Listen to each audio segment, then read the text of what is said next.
Okay, I'm Mark Gingrass. I'm going to talk to you today about T4 Complete, what that is, what it means. But first, a quick little story. Story about my brother. As a kid, he was one of the most active kids out there, played every sport there was, ran, played. He's my best friend. We played every single day. He was a skateboarder too. He did basketball. He was a state champion wrestler in high school. He was varsity all 4 years in high school. When he was a young kid, he pitched a no-hitter game. That means he pitched the entire 9 innings without any single batter hitting the ball. I mean, he was one active guy. As he got a little bit older, he got into construction and landscaping and things like that. Now later on in his life, when he was 24 years old, he was stabbed. He was stabbed 3 times. And one of them hit him directly in the spinal cord. And that was at the T4 level. Hence the title of my slideshow is T4 Complete. His spinal cord was completely severed in 2 at the T4 level. And that's about from here down. And I'm going to get into some of the details of what it's like to be a T4 Complete. Some of this might be a little bit mature, so if you can't handle some mature things I'm going to say, let me know now. Okay, like I said, T4 Complete, his vertebrae right there, he was stabbed somewhere right there. Therefore, everything below him is completely useless. I'm going to talk to you today about the small problems of being a spinal cord injured person, something about wife and children and what that life would be like, and then I'm going to go into bigger problems. Then I'm going to go into the expenses involved, some serious issues involved, take a few questions, and then I'm going to wrap it up with some final thoughts. Small things, use of the legs, feelings in the legs. Well, obviously, he's in a wheelchair. He can't use his legs. And what bothers me about people that see somebody in a wheelchair is a lot of them say they can't use their legs. That's pretty bad, but you know, it's not the end of the world. And it really isn't, and I agree with that. However, it's a lot more than just the loss of their legs. They can't run, jump, climb trees. They can't do any of that stuff. But not only does he not have use of his legs, he has no stomach control. He has no stomach. And I was going to show you a demonstration about what it's like. In rehab, first time I seen him in rehab, he had to balance on his vertebrae because he has no stomach muscles. So imagine, it's hard to imagine without a stomach. They placed something right here, and his goal was to just grab it. So he reached out to grab it, and his counterbalance flopped right over like a fish. And that was really hard to see. But I mean, imagine you can't do that. If I want to reach something, I can't grab it. I have to grab something with my left hand so that I can balance, so I can grab it with my right. I mean, that's how bad it is, you know? So I'm driving along the road, my brother's a passenger, I take a sharp left, and he's doing something with a cell phone or something, bam, he slams right into the door. I mean, there's so many problems that we don't see from the appearance of just somebody in a wheelchair. Going to the bathroom, he has to use a digital stimulus. I mean, he has to actually use his finger and stick a suppository up there to make sure he goes. And whenever he uses the bathroom, which is every 2 days, it takes him 2 hours on the toilet. So imagine waking up in the morning to get ready for work. You better prepare 2 hours plus. Catheters, he has to catheter multiple times a day, like 4 or 5 times a day. Luckily, he can't feel it, but he's got a catheter. And using catheters and condom catheters and things of that nature causes urinary tract infections. And those UTIs are very bothersome. I'm going to get a little bit more detail on UTIs in a few moments. He's authorized 30 hours of care based on the states. They say that he needs that in order to live. He doesn't use it, but he's authorized it. It's state funded. Wife and children. He doesn't have a wife, he doesn't have a girlfriend, and he has no children. However, for a man in my family, it's pretty important that we, try to have a wife, try to have children. And it's kind of like our goal. I don't know what it is in us, but that's what we want. He's got to find someone that's going to accept his condition. So he's kind of limited. Everyone says, oh, you can find somebody. Yeah, it's true. But your pool of who you can find is a lot smaller. So it's very, very difficult. Not impossible, which is harder. Everything is harder. He has to use Viagra if he wants to be in the bedroom situation with a woman. He can't feel it. So, I mean, what pleasure is it for him? The only pleasure he gets is pleasure in her. And now the female might not feel like she can satisfy him because he can't be satisfied. Therefore, that's a mental thing, and therefore some women will leave a person in a chair because they feel like they can't satisfy them. And for some reason, people with spinal cord injuries have a low sperm count, if any at all. That is just for some reason it doesn't produce. So his chances of having children are very slim to none. It is possible, but it's slim. These are some of the big things I thought of. Playing with children. You know, I have a 5-year-old. I play with him every time. I run, jump, play in the sand, go on the beach. He can't go to the beach. He can't fly kites very well unless it's really windy because he can't run. Dirt biking, skiing, and you can name all the things that you can do with a child that involves your legs. I went to the beach with him one day, and it was really hard to get him out there. I mean, I had to carry him, somebody had to carry his chair, and he's heavy, I'm not in good shape, and it was just painful to do everyday things that we take for granted.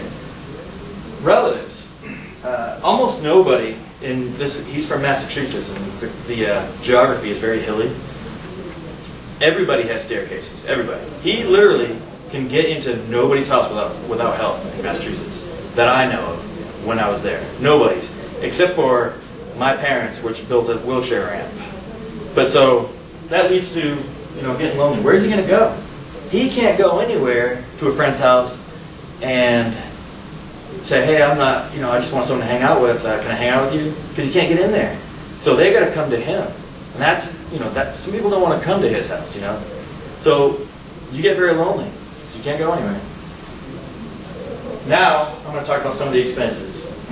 Stand-up machine, $4,000. Wheelchair ramp, $3,000. Bathroom equipment, $500. Wheelchair, $3,500. Hand controls, $300. The hand controls are for his car, so he can drive. It's just a hand control he uses. Those expenses, a lot of them are paid through the state and the federal, however that works. I'm not quite sure. However, you know, a wheelchair ramp, they might pay for once, but then you move, they're not going to pay for it again, or things like that. Bathroom equipment. He wants to visit me. He's got to take all that bathroom equipment with him, or I got to buy it myself for him to come visit me because he's not living around here. He's 1,000 miles away. One other thing, wheelchair. You know, he was very active, like I said. He was very active, and he still is in a chair. So he puts a lot more on his chair than your typical elderly person might on a wheelchair. So Medicaid or Medicare pays for, you know, one wheelchair every 5 years or something like that. He's gone through 6 wheelchairs in 7 years. But of course, you know, granted, I give him, he is a little too abusive on him. However, it's just, you know, he doesn't want to be stopped, yeah. So he keeps damaging his own wheelchairs. Problem after problem, I can name so many problems, but that is, you know, I'm just giving you the fundamentals here. A different look.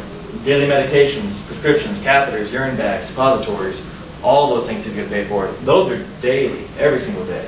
Routine tasks. Here's a big one that people don't think about. If he wants to mow his own grass, he can't. He's got to pay someone to do it. So that's an expense. He can't shovel his own driveway. He can't rake his own leaves. You know, he can't fix half the stuff. I mean, there's problems where he can't reach an outlet because it's too high. He can't shut off his own light because he's already in bed, and you know it's a task to get from the bed to the chair to the light to flick the light off. He wants to go to bed. He'll just sleep with it on. It's just too much of a hassle to go. He forgot to shut it off. Or just lights on all day, all night. All right, now for the serious stuff. That was all just not the serious stuff. Now the serious stuff. Pressure sores. It's from prolonged sitting in one spot and your bone starts to dig through your own skin. And it's really hard. I imagine it because I'm close to him. But I imagine what it's like, and I sit there and I'm feeling like if you couldn't move even slightly, you know, your bone starts to pierce through your skin. And it causes pressure sores. And it's like a burn that extends deep into your tissue.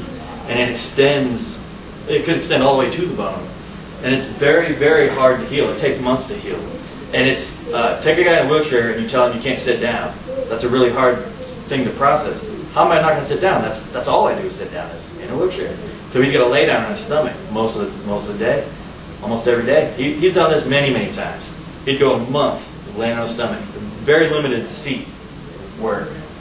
Bladder infections. Oh, before I go on, Christopher Reeves, he was he had the most expensive medical care there was, the best there was, because he was famous and rich. He had, although he was a quadriplegic and not a paraplegic, he had the best medical care you can ever get, and he died from a pressure sore. So that's how a lot of paraplegics and quadriplegics die, from pressure sore infections. Bladder infections, from using the catheters all the time, and condom catheters, it causes a lot of infections, so he gets a lot of urinary tract infections. The antibiotics that he takes, they only work for so long. There's only so many different antibodies, and he becomes immune to them. I don't know what's going to happen when he's immune to them all. He's had several UTIs. And the UTIs cause spasms, so even in his wheelchair he's not very mobile because his legs kick out and they flare, and you can't transfer because he just has to wait. He's got to calm his nerves. He's got to take all sorts of extra medicine for his spasms. Well, don't some antibiotics kill the good and the bad? Yeah. Things that you need in your system, even to process, for your body to process normal body functions. Even though some of his have been damaged, I would think it would be a very narrow path that you have to follow with antibiotics, besides the immunity factor that builds into it. Yeah, I'm not 100% sure on what it does. It cures his UTIs, but I don't know what other side effects it has, except for all the medications he has to go through his liver. So all those medications are putting to work on his liver, and his liver is probably going to, be used more than ours. Well, I know for women, a lot of times, if you take antibiotics, you need to just be prepared for a yeast infection, because it kills all of the good and bad in your system. And so if you take an antibiotic, you better just be ready for a yeast infection, female infection. So. Right. I know you guys have yours too. Different things going on, so other things. So let's go to the lifespan. The average lifespan is 65 years old for a person that's paraplegic. I looked that up. 65 years old. The national average for a man in America is 78 years old. So in my opinion, he lost 13 years of his life because of this. So 13 years is gone. That's almost guaranteed in my head. Somebody just took away that from him. Lifespan back in the day, 1950s, for a paraplegic was 2 to 4 days. If you were stabbed like my brother was, he would live 2 to 4 days before he died. Years of progression in medical technology has made it so that he's only 13 years shy of what a normal lifespan would be for an American man. Personality and depression. He stopped laughing. He's a different person completely. He's not the same person. He's like not even close to the same person. When he first got injured, he wasn't suicidal, but he thought about it. He may not have said he's suicidal, but he did a lot of drugs, lots of drugs, bad drugs, all illegal drugs, and I believe that he tried to do it through drugs. Luckily, he's not there now, and he's surpassed that, and he's doing a lot better. But especially the first couple of years, suicide is a very real threat. And our family was really scared that he was going to act on it. Okay. Any questions? What happened for your brother to get stabbed? Was it a fight? Ultimately, he was at a bar, and it wasn't a fight, so to speak. It was a gang initiation. These three people had to be initiated into the gang. To be initiated, they had to stab somebody, so they all chose my brother. Were they ever arrested and prosecuted? Yeah, 2 of them got 3 to 5 years. They were out in 3 years, and the other one got 14 years. He's still in prison. So knowing that your brother lost his life, do you think that was a fair sentence? No, I don't think that's a fair sentence. He didn't pass, but he lost his activity, his future. Right, and the reason why I want people to understand this is because I hope the judge and the jury, however it happened, I hope that they understood that it wasn't just the loss of the legs. So if it's the loss of the legs, 13 years, maybe that's okay, or 14 years, whatever he got. But I wanted to make sure the judge knew that it was more than just the legs. Yeah. So I don't feel he was justified. I feel that all of them should have got 14 years. Maybe not a life sentence, but they were out to commit murder. You don't stab somebody with a knife 3 times for play. to initiating a gang. You were trying to kill somebody. So to me, that was murder, and I think they deserve a lot more than 14 years, honestly. But Well, where they stabbed him too.